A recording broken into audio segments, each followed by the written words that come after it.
menurunkan hadis.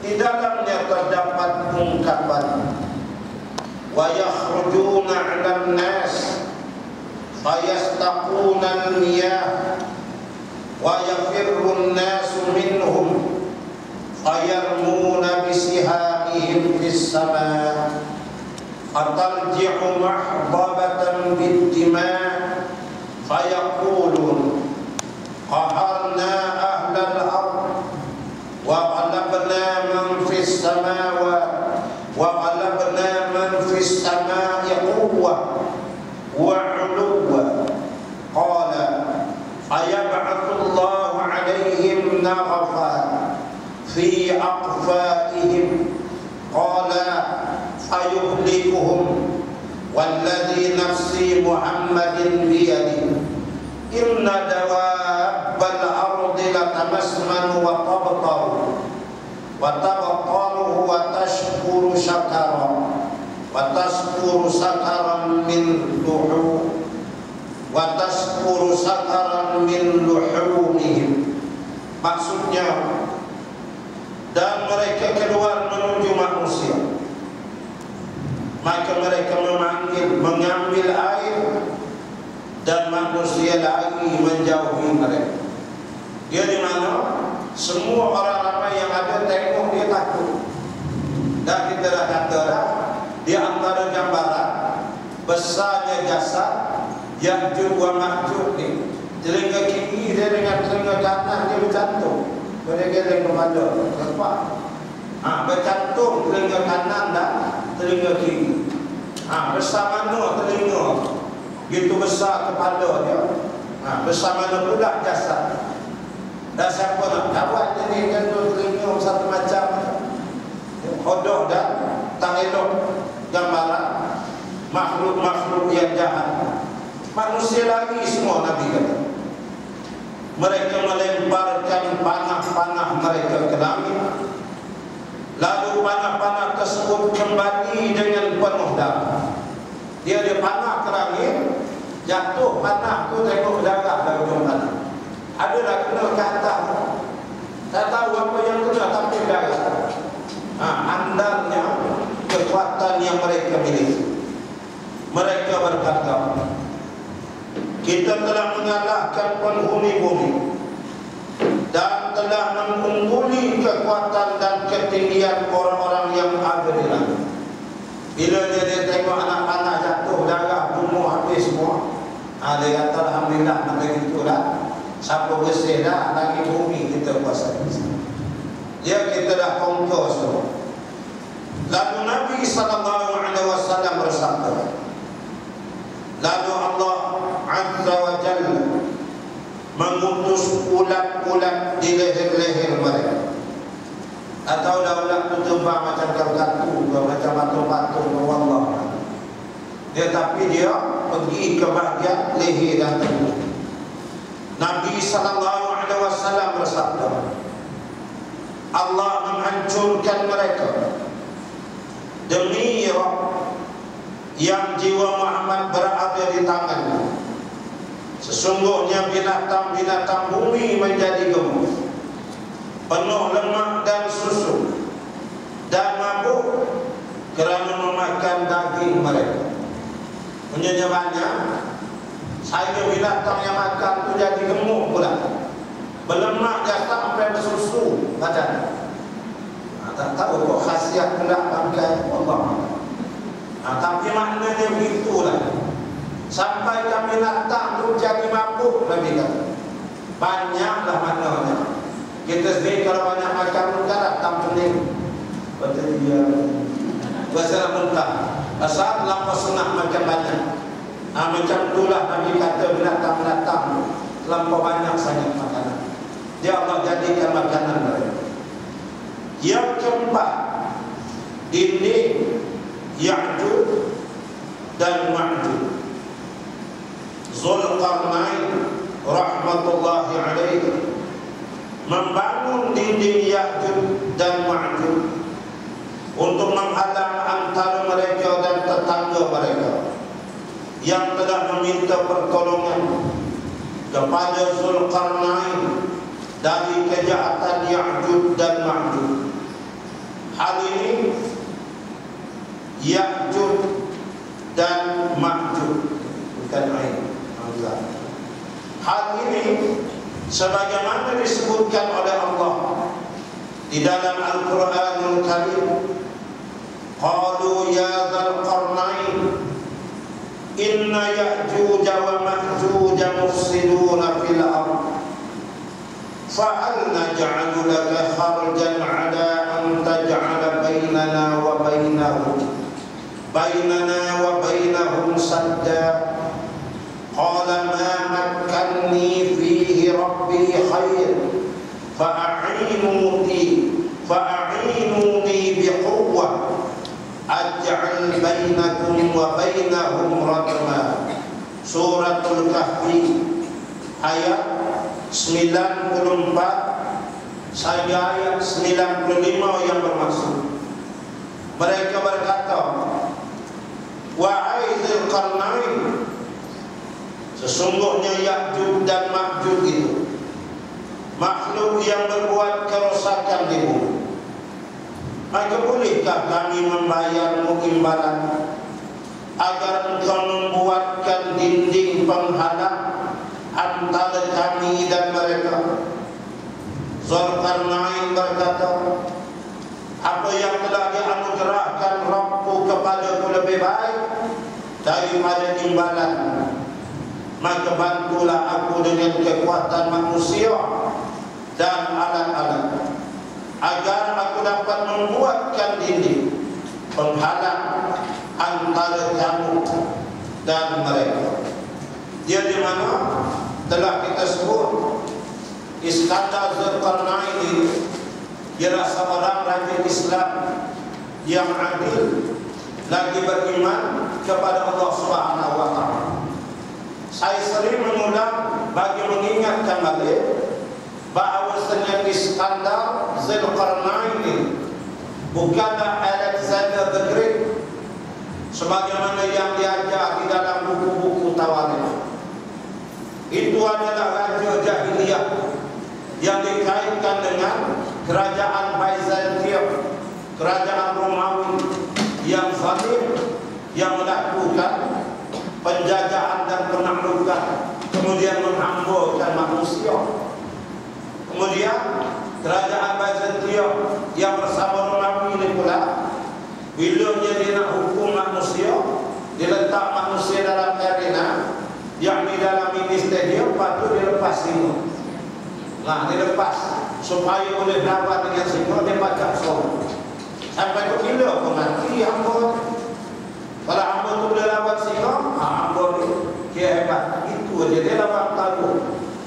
Yang meletak tu di antara raja Iskandar Dzulqarnain. Ini raja jahiliyah. Ada pun yang ini raja Islam, dia yang adil lagi beriman. Bila dia berjalan, dia sampai ke wilayah. Gaikah cerita Allah Ta'ala menyebut penduduk kampung tu minta tolong. Dia kata, wahai Dzulqarnain, belah gunung sana ada nantah nama Ya'juj Ma'juj. Tapi kita dah sebut berdasarkan pembahasan ulama, Ya'juj wa Ma'juj di manusia seperti kita. Dia jahat, dia diberi kuasa sihir yang kuat, dan dia payah untuk ditewaskan kecuali dengan bantuan dan pertolongan daripada Allah Subhanahu wa taala.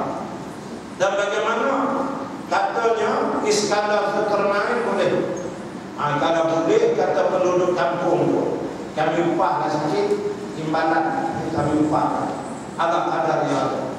Kata Dzulqarnain, demi Allah, ya Allah Ta'ala bagi ke saya pun akan habis. Itu menunjukkan dia beriman. Dia memperolehi nikmat pemerintahan. Dia dikurniakan Allah nikmat melakukan adil dalam hidup. Dia dikurniakan nikmat oleh Allah Ta'ala boleh menguasai dunia pada masa itu. Jadi yang tu pun pada ke saya datang, ayah tuan-tuan bagi-bagi. Cukup dapat harga jadi upah ke saya. Cuma saya minta dua. Pertama, manpower. Siapkan pembantu-pembantu tenaga di kalangan manusia. Yang kedua, alat. Kalau ada alat pembantu simen ke, Nak untuk pecahkan batu-batu yang ada bagi kadu sendiri, kena ada hemo air tu siap. Atau yang lain saya bantu atur insyaAllah. Lalu mereka buat dinding penghalang itu. Ayat ini mengisahkan pembangunan dinding tersebut. Adapun tempatnya berada di sebelah timur, sebagaimana dijelaskan di dalam firman-Nya. Hatta idza balagha matli' asy-syams. Suratul Kahfi ayat 90 yang bermaksud hingga apabila dia telah sampai ke tempat terbit matahari sebelah timur. Tempat dinding penghalang tersebut tidak diketahui tempatnya dengan pasti. Sebahagian raja dan para ahli sejarah berusaha untuk mengetahui tempatnya. Di antaranya adalah Khalifah Al-Wasi'. Dia di mana? Dia merupakan seorang khalifah yang pernah memerintah ada zaman kerajaan Abbasiyah. Dia Khalifah Al-Wasi'. Dan dia ni nama dia Harun bin Muhammad Al-Mu'tasim bin Harun Al-Rashid. Dia cicit kepada Khalifah Harun Al-Rashid. Dia di mana? Dia dibai'ah menjadi khalifah. Ada usianya 26 tahun. Dia muda. Dia naik jadi wali menang. Dia memerintah umur 26 dan dia wafat tahun 232 Hijrah. Pada usia 36 tahun. 10 tahun dari. Jadi baik-baik dia tanah panjang. Dia Allah Ta'ala takdir. Jadi dia diminat sangat nak cari belah mana kata tembok yang didirikan oleh Iskandar Zulkarnain. Beliau pernah mengutus beberapa gubernurnya bersama pasukan infanteri untuk pergi guna melihat dinding tersebut, menelitinya dan menjelaskan kepadanya ketika kembali. Dia tertib atas nama kerajaan dia. Satu ekspedisi cari ke mana dinding itu, dia nak full report bawa dekat dia nak tengok. Ya. Mereka kena buat. Mereka menelusuri dari suatu negeri ke negeri lain, dan satu kerajaan ke kerajaan lain, sehingga mereka sampai kepada dan melihat dinding tersebut yang terbuat dari besi juga timah. Dia setengah dalam tafsir menyebut tembakau campur. Itu yang kita sebut melahirkan stil, bukan air lagi. Jadi kalau air itu dia mudah gaya, stil ni dia payah nak gaya. Kalau buat daripada stil dia berkilat tengok. Tapi kalau daripada air tak lama tu kita pegang bau gaya, bau besi. Nah, dia berbeza. Jadi dia campur. Artinya teknologi dia berhebat juga. Iskandar Zulkarnain menunjukkan dia memerintah tu wal figure. Nah, dari segi teknik macam mana nak buat stil, dia lebih dulu daripada pembaca stil di Terengganu. Mereka menyebutkan bahawa mereka melihat sebuah pintu yang sangat besar dengan kuncinya yang sangat besar. Ya, wakil Khalifah Al-Wasi' tadi balik buat report, dia kata jumpa besar pintu, dia kata besi jumpa batu kunci dia pun besar. Yang kata dibina tu oleh Iskandar Zulkarnain. Demikian pula mereka melihat susu dan madu ada sebuah benteng di sana dan dijaga oleh para penjaga dari kerajaan-kerajaan yang berbatasan dengannya. Dia di mana? Di bahagian tebing-tebing yang tertentu masih ada lagi kesan-kesan air susu dan juga madu-madu lebah.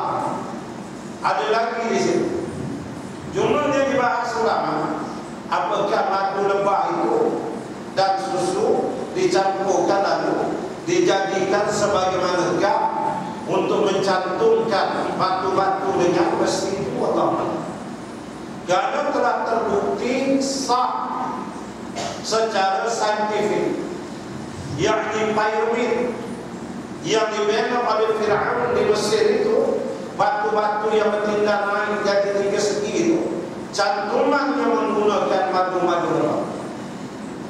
Itu sudah terbukti. Saintis daripada Jerman, Perancis dan US.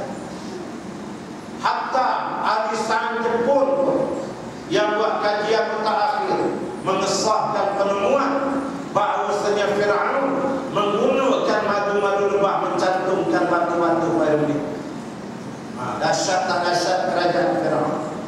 Andalannya tukang-tukang sihir, dia boleh mantra dia tu, dia japis lapar, dia pujuk lepas habis datang. Buat sarang sampai banyak madu. Kita nak boleh madu tualang sebotol menjadi rakyat satu Malaysia 4 tahun. Fir'aun, kerajaan yang dulu-dulu yang besar gagah, madu-madu lebah melempar buat tapi cerah. Itu Allah tunjuk kekuasaan dulu-dulu. Tapi akhirnya ke mana Fir'aun? Itu kata menjadi ibrah, contoh dan tauladan, peringatan kepada kita, jangan sombong takabur saja. Dia jadinya bekas-bekas sesudah ada lagi. Oleh kerana dia buat tu, bila itu sempadan bodoh, yang kat sini kerajaan dijaga, yang di kat sini kerajaan kat sini jaga. Pakat-pakatlah. Kita kata sebagai artifak yang benda yang lama, yang payah nak dapat. Jadi ianya merupakan perkara yang penting untuk bahan sejarah. Jadi dijaga dan dipelihara. Banyak negara-negara dunia bab sejarah ni dia orang jaga dan mereka pelihara. Tapi kalau Saudi ini sendiri, tahu tak saya kata banyak tempat-tempat sejarah aku musliman. Kita nak urai panjang pun dah susah. Kata pun ada kawan-kawan di sini kan kolektor, langsung tak dapat bisa juga. Bisa juga saja. Tapi kalau negara lain buat sejarah Rasulullah. Masa saya berada di Guangzhou di China, saya pergi melawat satu tempat. Kampung. Dia jalan juga panjang, beberapa waktu dulu saya habis. Malam di blok dia tutup. Lepas tu di kanan adalah jual-jual macam itulah tu. Jual handbag apa semua. Memang bio palsu. Itu sudah nampak. Tapi bila pegang bio dia. Artis beli handbag semua kat situ. Masa saya pergi tu, saya terserempak 2-3 orang artis Malaysia. Tak keras saya tak sebut nama. Di situ kan. Ada harga termurah bawa event. Tapi Cina dia pandai ceplak ni, nampak macam orang. Baiklah jadi, jalan terus saja dulu, jalan lagi tengah. Luas selebar-lebar. Tiba-tiba dalam perjalanan ujung ke ujung, ada satu tempat tu, dia buat square, dia pasang macam ni lah, tapi besi, steel. Besi tadi panjang macam pagar, pas segi hujung. Mau daripada dinding belakang tu ke dinding sini lah dia buka. Buka dia dalam 2 lembok. Jadi jalan tu, dipotongnya jalan tu, tebuk. Kemudian dia letak cermin, tebal ni cermin. Lepas tu pasang spotlight, pasang lampu, disusun bunga tepi tu jadi cantik, terhias. Tepi itu ada dibuat penerangan. Dia kata ini adalah di antara tampak laluan raja-raja negara Cina. Di antara di zaman dinasti Ming. Dia pada tahun 1700 berapa dinasti Ming. Masih ada lagi kesan-kesan tayar kereta kuda dia. Kita pergi jalan atas cermin tempat tengok. Nampak kesan tayar kereta kuda atas tanah tu ada lagi sampai hari ini. Cina macam buku dia pelihara sejarah. kita tengok ya Allah. Bila kita tengok bagaimana kesan kaya, kita boleh tahu bersama kita tunjuk yang baju-baju Cina. Nampak kesan ya Allah, perempuan bawah.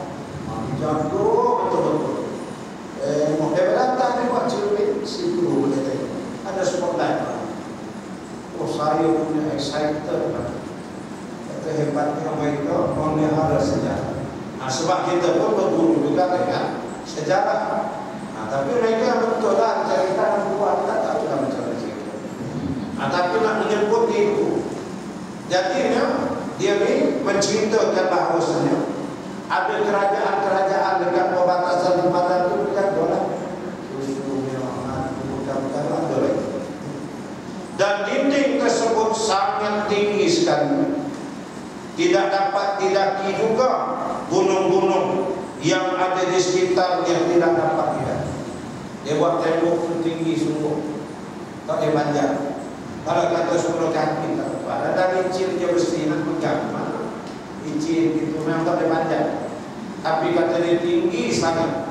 Dan gunung-gunung yang ada pun tinggi, tak ada siapa yang mampu nak panjang. Jadi apa yang dibina oleh Iskandar Zulkarnain itu menampakkan bagaimana jadi selamatlah penduduk kampung sekurang-kurangnya dalam waktu-waktu yang demikian.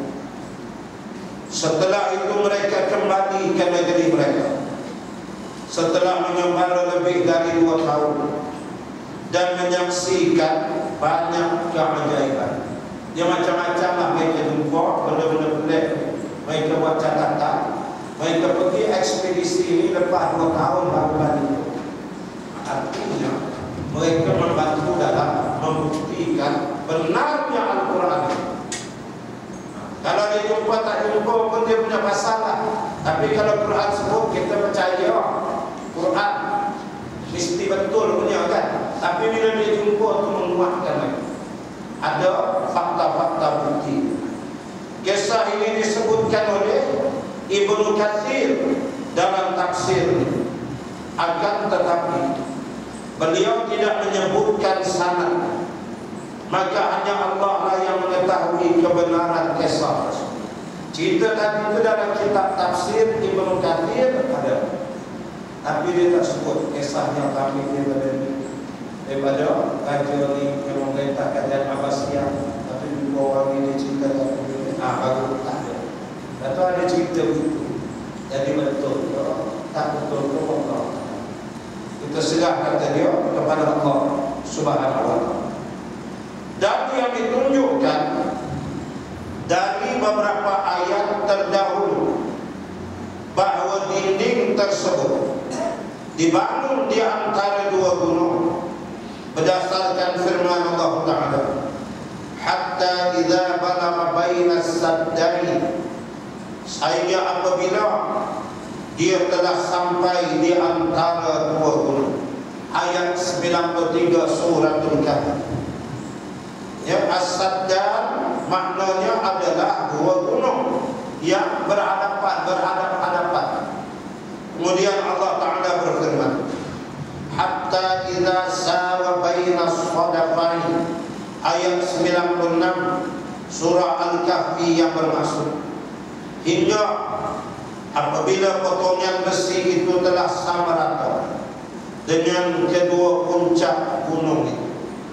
Maknanya adalah apabila telah sama rata dengan kedua puncak gunung, dinding itu dibuat dengan menggunakan potongan-potongan besi. Kemudian cairan timah dituangkan di atasnya hingga menjadi sebuah penutup yang sangat kuat. Tinggi dia sama darah dengan gunung. Jadi bukan main. Ini maknanya projek raksasa yang dibuat oleh Raja Iskandar Zulkarnain. Imam Al-Bukhari rahimahullah ta'ala meriwayatkan bahawa seseorang berkata kepada Nabi SAW, aku telah melihat sebuah dinding bagaikan kain yang bergaris. Rasulullah SAW bersabda, engkau telah melihat. Ada seorang sahabat jumpa Nabi, dia kata, saya tengok satu dinding macam kain, jatuh. Dia kata betul kan? Yang di dinding yang dibina oleh Iskandar Zulkarnain. Apakah sahabat dia tengok karena memang dia pergi jalan sampai dia tengok depan-depan, atau mungkinkah dia tengok dalam mimpi, atau dia tengok dalam bentuk alamat ilah Allah bagi wallahu a'lam. Tapi dia jumpa lah Rasulullah tu, dan dia beritahu kata dia tengok dan dia nampak dan Nabi mulia dan para sahabat radhiyallahu anhu. Bukanlah manusia saja dapat arwah orang-orang Nabi baru cakap bohong. Sahabat itu kenapa? Dia punya makam standar mereka. Artinya kalau dia cakap itu betul lah. Karena kalau dia bohong, Nabi tahu. Nabi akan tahu dia berbohong, tapi dia betul. Sayyid Qutb Asy-Syahid rahmatullahi alaihi berkata, ditemukan sebuah dinding penghalang di kota Tirmiz yang terkenal dengan pintu besi di awal abad ke-15 Masehi. Yang kota Tirmiz, yaitulah satu wilayah negara di wilayah sempadan Rusia, ya, Afghanistan, Tajikistan, Bukhara, Turkmenistan. Ya, di situ ada satu bandar. Disitulah lahirnya seorang ulama besar di bandar Tirmiz itu. Nama ulama itu Imam Tirmizi. Ya, perawi hadis. Jadi Imam Tirmizi itu daripada kota Tirmiz. Asy-Syahid Sayyid Qutb kata, memang telah ditemui katanya pada abad yang ke-15 bahawa kota yang dibina oleh Iskandar Zulkarnain ini ada di kota Tirmiz pada Rusia. Sebab itu disebut yang tempat itu keturunan dasar. Tembok itu pun tak salah.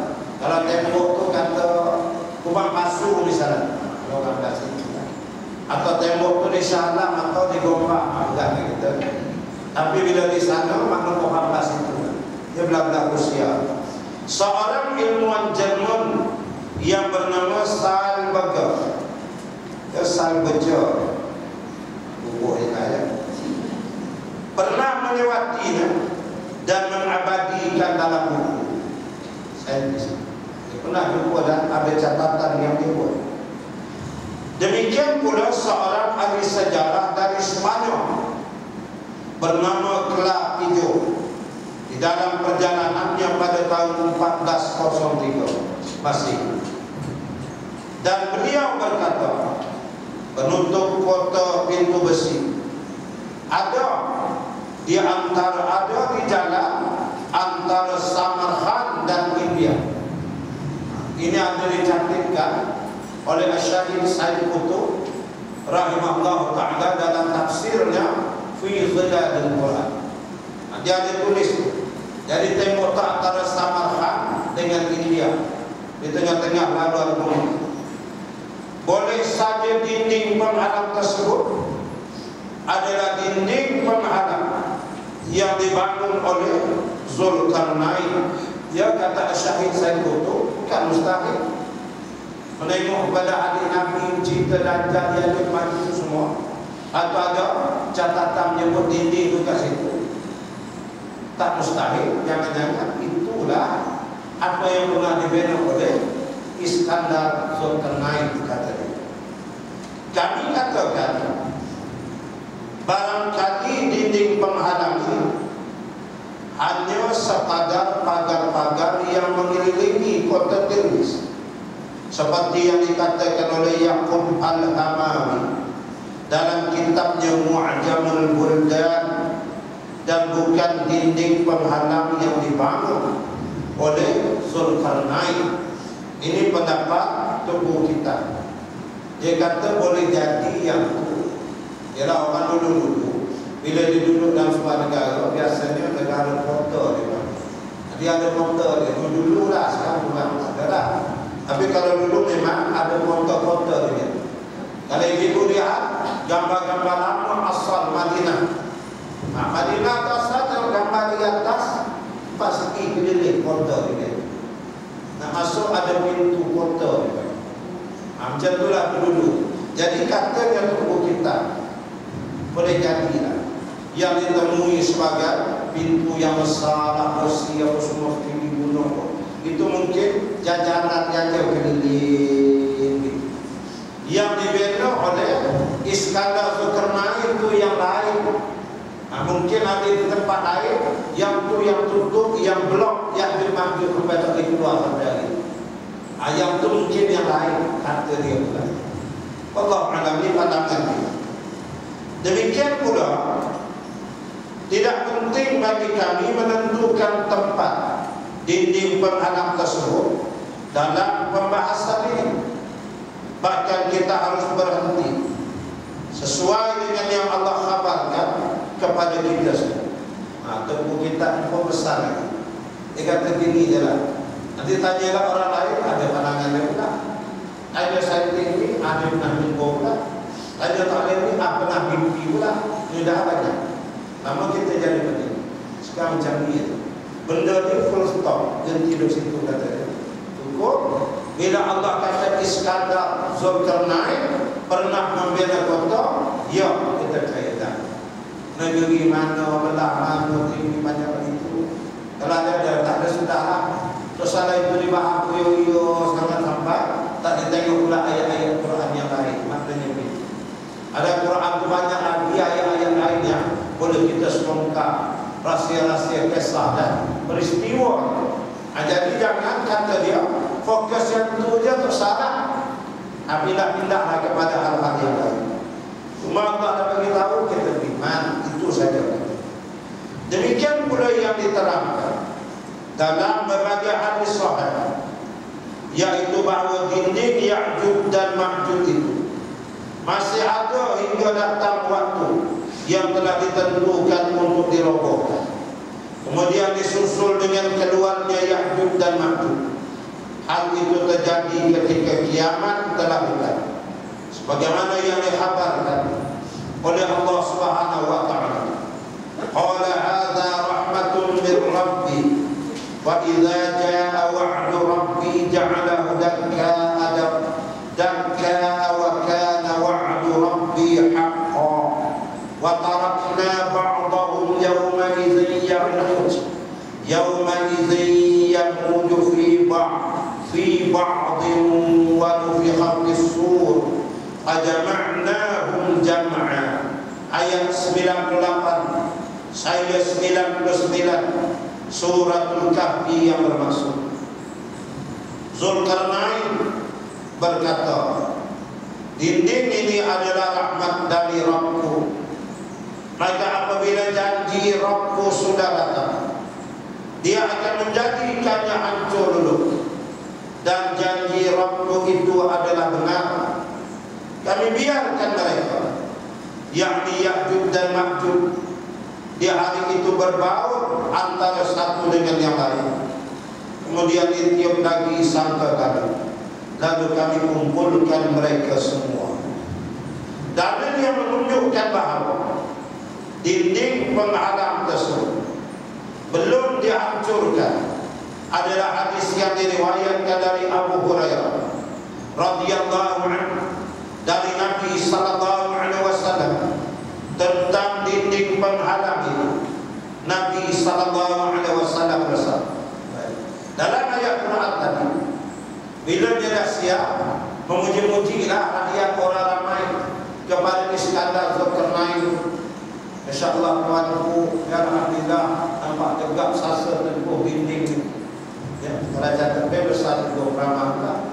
Nampak hebat dia mampu itu ini apa semua. Kata Iskandar Zulkarnain ini maknanya untuk sana terajak tidak sangat sangat puji-puji. Ini semua kurnia daripada Allah. Kamu tengok hari ini pukul lah, pukul kehendak Allah pukul. Sampai masa bila Allah nak untukkan sebagai musabab, kami nak buat jadi kiamat bagi kedua jadi baju, untuk lagi. Ada satu, oh ini hebat. berapa tahun tak tahu. Ini semua Allah Taala. Masa belum dia nak untur, tak untur lah, insya-Allah. Pasal unsik. Bila dah sampai kiamat besok, memang Ya'juj Ma'juj tu kena keluar, untur lah dia besok. Katanya Iskandar Zulkarnain menunjukkan bahawa dia akan untur. Kami itu yang tersangsi lah kita. Lama tak takut dah. Nampak? Ya'juj Ma'juj tu memori, kita terbulus. Tak ada lah, tak. Kalau belum sampai kiamat tak ada terbulus pun. Nah, dia situ je lah, takkan keluar dia. Itu. Betul kita tengok Quran, kita tengok hadis. Baik, lagi hadis tentang dinding apa semua. Sabda Rasulullah sallallahu alaihi wasallam, yahfurunahu kulla yawm hatta idza kadu yakhrifuna qala alladhi alaihim irji'u fatatakhriqunahu ghadan qala fayu'iduhu Allah ka'amthali ma kana hatta idza balagha muddatahu wa arada Allah an yab'athahum 'ala an-nas qala alladhi 'alayhim irji'u fasatakhriqunahu ghadan insyaallah wastashna qala fayarji'unahu wa ka hayatihi hina tarakuhu fayakhriqunahu wa yakhrujuna 'ala an-nas ayastaquna al-miyah wa yafirrun nasu minhum aw kama qala. Maksudnya mereka yang Ya'juj Ma'juj tadi yang terkurung dalam gunung yang dipasang dinding melubangi setiap hari. Hari-hari ini kerja dia mengorek dan keluar. Ada tengah korek lagi. Ada tengah korek Nabi kata tiap-tiap hari hingga ketika mereka hampir sahaja melubangi, maka pemimpin di antara mereka berkata, kembalilah, esok hari kalian akan melubangi. Rasul sallallahu alaihi wasallam bersabda, lalu Allah mengembalikannya kokoh seperti semula sehingga ketika mereka telah mencapai waktu. Jadi tiap hari korek jalan. Kali korek itu dah dekat sangat dah nak tembus. Ya, gamaknya 2-3 kali tikam macam tu je tembus lah. Jadi pun cakap ketua, sudah dia dah masuk. Macam tak ada lagi, besok boleh buat lagi. Masuk semua balik. Masuk nak bawa ke esok sehari Allah Ta'ala terbalkan balik itu. Jadi macam masalah. Esok pagi pergi korek lagi, kata ketua. Korek gaya-gaya nak pecah tembus saja. Cakap pula ketua, dah pula, jom masuk semua. Masuk. Lalu Allah terbalkan macam tu. Berpuluh-puluh ribu tahun sampai sekarang ni. Sehingga ketika mereka telah mencapai waktu, ingat Nabi kata, sampai nanti satu hari saat ketika sampai juga. Dan Allah berkehendak untuk mengutus mereka kepada manusia, di mana bila sampai masa memang Allah nak keluarkanlah Ya'juj Ma'juj. Tak ada siapa yang boleh halang. Maka orang yang memimpin mereka berkata, kembalilah, esok hari insya-Allah kalian akan melubangi. Dia mengucapkan istisna, iaitu insya-Allah. Nabi sallallahu alaihi wasallam bersabda, lalu mereka kembali sementara penutup tersebut tetap dalam keadaan ketika mereka tinggal. Bila dah sampai tahap dia dah Nabi kata tak boleh buat apa dah, kita berkata doa lah masa tu. Apabila mereka korek tu tiba-tiba dah tinggal sikit je lah, lalu ketua dia kata sudah masuk semua. InsyaAllah esok pecah. Itulah kali-kali pertamanya dia mengucapkan istisna Nabi kata. Yakni ungkapan InsyaAllah. Makna yakin ya esok memang terbuka. Keluarlah kita semua. Masuk InsyaAllah esok. Mereka pun masuk. Bila mereka masuk, sehari yang berlalu bawa ke besok, Allah biar jatuh abang tak jadikan terbang. Mimpi dia tu nunggu. Ya Allah. Masa itu akhirnya mereka dapat melubangi dan keluar di tengah-tengah manusia. Esok tu pergi tak banyak 2-3 jam untuk terbang pecah. Masa dah sampai. Selagi tak sampai masa dia masuk pulang tentu. Ukur bodoh juga yang dibantu. Kemudian mereka meminum air dan manusia lari daripada mereka. Dia minum air banyak tersebut. Dia lintas kasih senapas. Dia lalu sungai demi dia jadi air itu berkandang musafir. Pada waktu itu ada pun hadis yang terdapat dalam As-Sahih yakni Bukhari dan Muslim, seperti yang telah dijelaskan bahawa dinding penghalang itu telah terbuka sedikit. Maka Nabi SAW merasa kaget kerana terkejut. Jumpa hadis ini, iaitulah hadis itu dia cerita begini, Nabi dengan itu Rasulullah dengan itu tiba-tiba Nabi macam Astagfirullah, Nabi macam sahabat Allah. Tapi sahabat diam saja. Rasulullah kata sesungguhnya telah terbuka sedikit lubang. Lalu sahabat tanya lubang apa ya Rasulullah? Lalu Rasulullah kata lubang di mana dikepung Ya'juj dan Ma'juj. Jadi macam Nabi itu tak Allah wahyu mereka dia nampak. Dia debak fikirkan umat. Ada terenggang sikit. Artinya zaman Nabi itu dah, tapi tak boleh keluar. Dia minta kita. Bayang dia banyak di dalam gunung, bawah gunung. Bayang dia biji mata. Sering. Masa kecil. Dengan telinga bagian lembeh, telinga.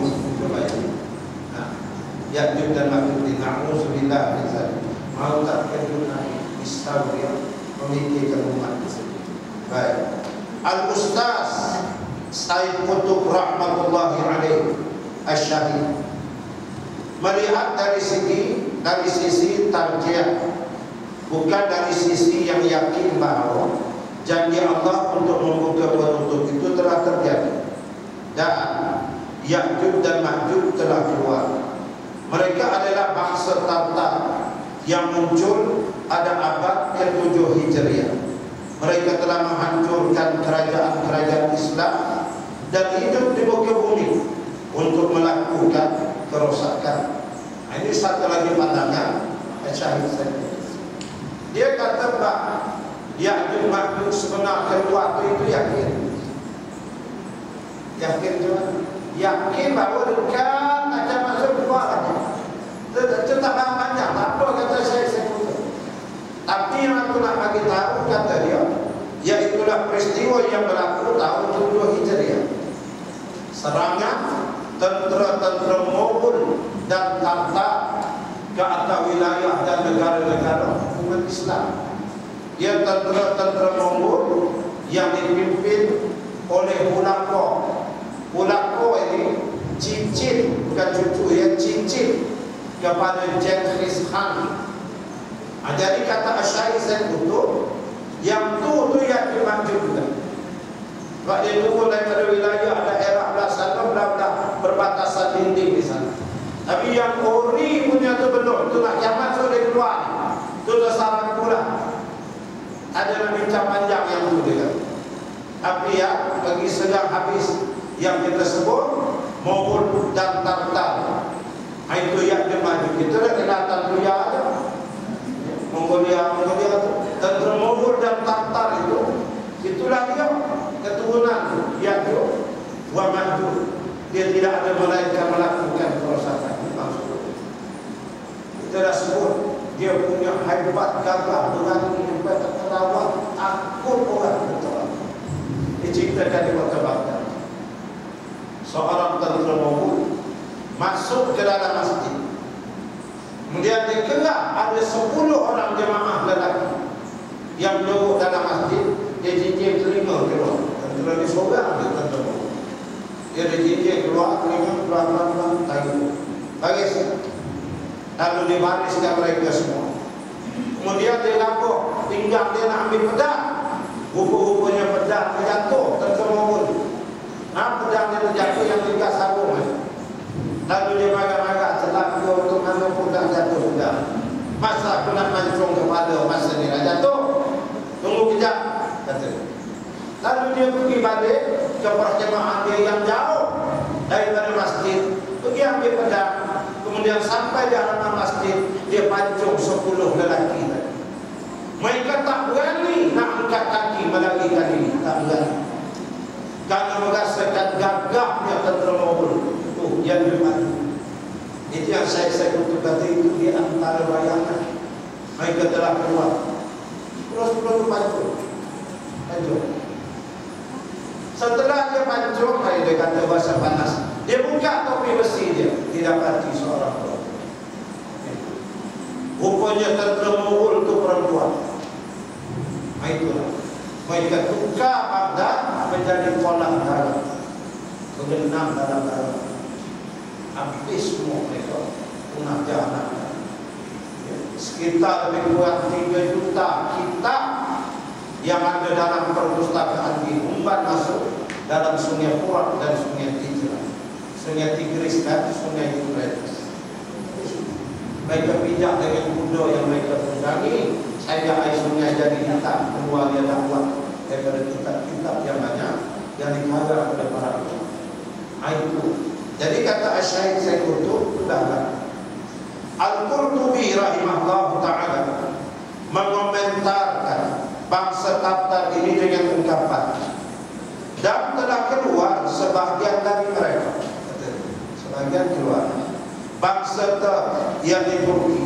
Ada zaman ini kaum-kaum yang tidak dapat dihitung kecuali oleh Allah, dan tidak ada yang dapat mengusir mereka dari kaum muslimin kecuali Allah. Saya mereka seperti Ya'juj dan Ma'juj, atau sebagai pembuka bagi kedatangan mereka, yakni kedatangan Ya'juj dan Ma'juj. Munculnya bangsa Tatar terjadi pada masa Al-Qurtubi. Dia sebab itu kena baca sejarah Mongol, dia baca tak saya Qurtubi. Dia sakit cerita yang saya sebut. Beliau mendengar berbagai kerosakan dan pembunuhan yang mereka lakukan. Lalu beliau mengira bahawa mereka adalah Ya'juj dan Ma'juj, atau pembuka bagi keluarnya Ya'juj dan Ma'juj. Akan tetapi yang termasuk dalam tanda-tanda besar kiamat, yaitu keluarnya Ya'juj dan Ma'juj di akhir zaman, belum terjadi sampai sekarang. Belum. Dan Nabi Isa lagi tersampai ni cuma yang ni dibahas ulama. Dia kata apa kita panggil, dia punya mukadimah ayat-ayat atau itulah kata, sebab kata lain wilayah belasan. Kerana hadis sahih menunjukkan bahawa kemunculan mereka terjadi setelah turunnya Isa alaihissalam. Nabi Isa lah yang berdoa kepada Allah untuk kehancuran mereka, sehingga Allah menghancurkan mereka, kemudian melemparkan mereka ke lautan, serta mengamankan negeri-negeri, juga hamba-hambanya dari kejahatan-kejahatan. Nah, ya, jadi banyak terlalu itu juga. Dia buat gelas tempat minum arak dia daripada terkorak-korak. Siap kulit tu jemur kiki bersih-bersih, elok semua dia sapu dengan benih kapur matang, letak sebagai hidangan orang-orang panglima-panglima mereka. Kepala spesial punya untuk imam, untuk siap, mufti, maldi, ustaz-ustaz. Orang awam dia nak ambil untuk membantu lempar buat punya bengis, dia nak menggugah kekuatan. Ini pernah berlaku di Baghdad, dasar sejarah. Ada pun yang lain nanti insyaAllah kita sambung biiznillah di hari-hari yang akan datang. Kita tangguh dengan tasbih kifarah suratul Asr dan kita tutup dengan bacaan doa. Subhanallah wa bihamdihi nashhadu an la ilaha illa anta nastaghfiruka wa natubu ilaik. Bismillahirrahmanirrahim.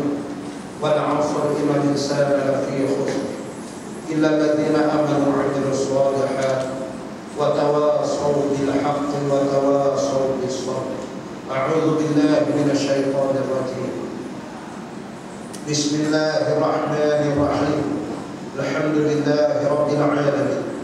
Wassalatu wassalamu ala asyrafil anbiya'i wal mursalin sayyidina Muhammadin wa ala alihi wa sahbihi ajma'in.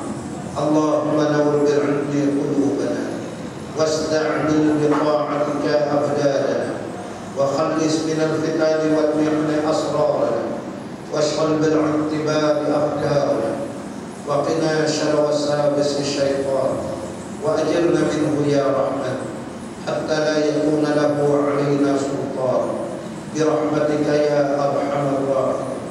والحمد لله رب العالمين وبالله التوفيق والهداية. Assalamualaikum warahmatullahi wabarakatuh. Assalamualaikum Puan. Nampaknya hari ini hari yang last Ustaz datang di sini sebab untuk bulan Mac 21 hingga 21 hingga 1 bulan April Ustaz akan berumrah. Lepas tu awal bulan 4 Ustaz ada pergi kahwin abang dia lah,